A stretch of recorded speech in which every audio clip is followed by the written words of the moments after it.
بسم الله ونبدأ على بركة الله. اللهم صل وسلم وبارك على سيدنا محمد وعلى آله وصحبه وسلم. دورة كتاكيت بيضة جديدة في الصيف إن شاء الله. هنبدأ مع بعض الدورة دي كده من أولها لحد آخرها. هنتكلم فيها عن كل حاجة تخص تربية الفراخ البيضة في الصيف، وإزاي نقدر إن احنا نتجنب درجات الحرارة العالية أثناء النهار، وإيه الحاجات والأدوية المهمة اللي أحتاجها طول فترة الدورة هتقلل عندي الاحتباس الحراري عند الفراخ أو الموت المفاجئ. هنربي فراخ ازاي في الصيف؟ يا ترى هحتاج لمبة صفرا ولا لأ؟ ايه أفضل حاجة ممكن إن أنا أستقبل عليها؟ ده موضوع فيديو النهاردة. تعالوا نشوف الاستقبال النهاردة ازاي، وكمان نشوف تفاصيل عن العنبر الجديد والحاجات اللي أنا عملتها في العنبر. في ناس كتير طلبوا مني إن أنا أشرح كل حاجة عملتها في العنبر بالتفصيل، بس الأول يلا كده شجعوني بلايك للفيديو عشان الفيديو ده يترفع ويوصل لأكبر عدد من الناس. لو انتوا أول مرة كده تزوروا القناة يشرفني ويسعدني وجودكم معايا في القناة. اشترك في القناة وفعل زر الجرس. نيجي بقى عند الاستقبال. أهم حاجة وأول حاجة لازم تخلي بالك منها وانت بتستلم الكتكوت، انك تجيب كتكوت كويس. الكتاكيت اللي من دول سعرها رخيص، مع اني والله انا جايبه الكتكوت ده سعره 34 جنيه، مش رخيص ولا حاجة، بس أنا سامعة بقى على الفيسبوك من ناس كتيرة بتقول إن الكتاكيت عندها رخيصة. إنما المنطقة اللي أنا موجودة فيها أو المكان اللي أنا بجيب منه الكتاكيت دي، الكتكوت فيه سعره غالي. بصراحة بضطر إن أنا بجيب الكتكوت حتى لو كان سعره غالي، لأن عارفة إن الكتكوت ده كويس. أهم حاجة وأنت بتستلم الكتكوت خلي بالك، بلاش حد يقولك إن أنا الكتكوت عندي سعره رخيص، هيبيع لك كتكوت بسعر رخيص وأنت تفرح بالسعر وتاخد كتكوت تعبان يقرفك طول الدورة. اتأكد من حيوية الكتكوت وانت بتستلمه. اختبر حيوية الكتكوت في القفص، خبط على القفص وشوف اذا كان الكتكوت هيستجيب للصوت ولا لا. اقلب الكتكوت على ايدك، شوف هيتعدل بسرعة ولا هيرفس برجليه مش هيقدر ان هو يتعدل. اوزن الكتكوت وشوف وزنه قد ايه. وزن الكتكوت المناسب بيبتدي من 40 ل45 جرام. اقل من 40 هيبقى كتكوت بشاير، واكبر من 40 هتبقى كتكوت الأم عنده كبيرة، فبالتالي المناعة هتبقى ضعيفة.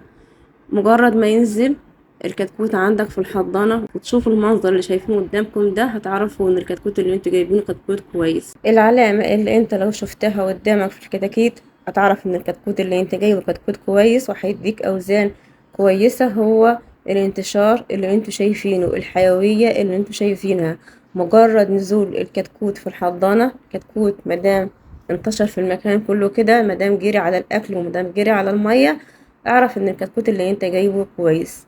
لقيت ان الكتكوت كسلان، الكتكوت نايم، الكتكوت مش بيتحرك من مكانه، حركته بطيئة، اكله بطيء، اعرف ان الكتكوت فيه مشكلة، في صعوبة في التنفس، الكتكوت مش عارف يتنفس كويس. كل دي مشاكل بتيجي مع الكتكوت وعلاجها هيبقى صعب وهيقرفك طول الدورة. افضل حاجة استقبل عليها في فصل الصيف 12 ساعة يبقوا محلول جفاف و12 ساعة يبقوا زبادي.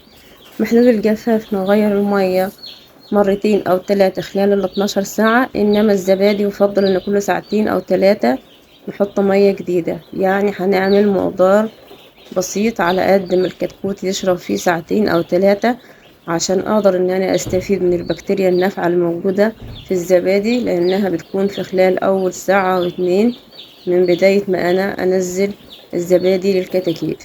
أركب لمبة صفرا ولا بلاش؟ في الوقت الحالي أنا عن نفسي الحرارة عندي في العنبر كانت 35 من غير لمبة صفرا، فطبعا مركبتش لمبة صفرا. ولو هركب لمبة الكلام ده هيبقى بالليل لما أحس إن الحرارة نزلت، ممكن تنزل تبقى أقل من 33، وقتها ممكن إن أنا أستعين بلمبة صفرا لحد الصبح لما النهار يطلع ويبتدي الجو يسخن علينا تاني. بالنسبة طب للتهوية، أنا هفتح تهوية من أول يوم. أنا مفتحتش تهوية النهاردة نهائي، بس إن شاء الله من أول بكرة هبتدي إن أنا أفتح تهوية. بكرة إن شاء الله هصور معاكم شكل التهوية عندي أول يوم أفتح فيه تهوية هيبقى عامل إزاي. هصور لكم إن شاء الله تفاصيل العنبر الجديد وكل حاجة فيه، عشان بس مطولش عليكم فيديو النهاردة، لأن لو قعدت أتكلم في تفاصيل العنبر ممكن الفيديو يبقى طويل، وفي ناس كتيرة مش بتحب تسمع الفيديوهات الطويلة. يا ترى بقى حطيتوا لايك للفيديو ولا لسه؟ طب لو لسه ما حطيتش لايك للفيديو، يا ريت تحط لايك للفيديو. لو لسه ما اشتركتوش عندي في القناة، يسعدني وجودكم معايا في القناة. اشتركوا في القناة وفعلوا زر الجرس، واشوفكم على خير في الفيديو الجاي.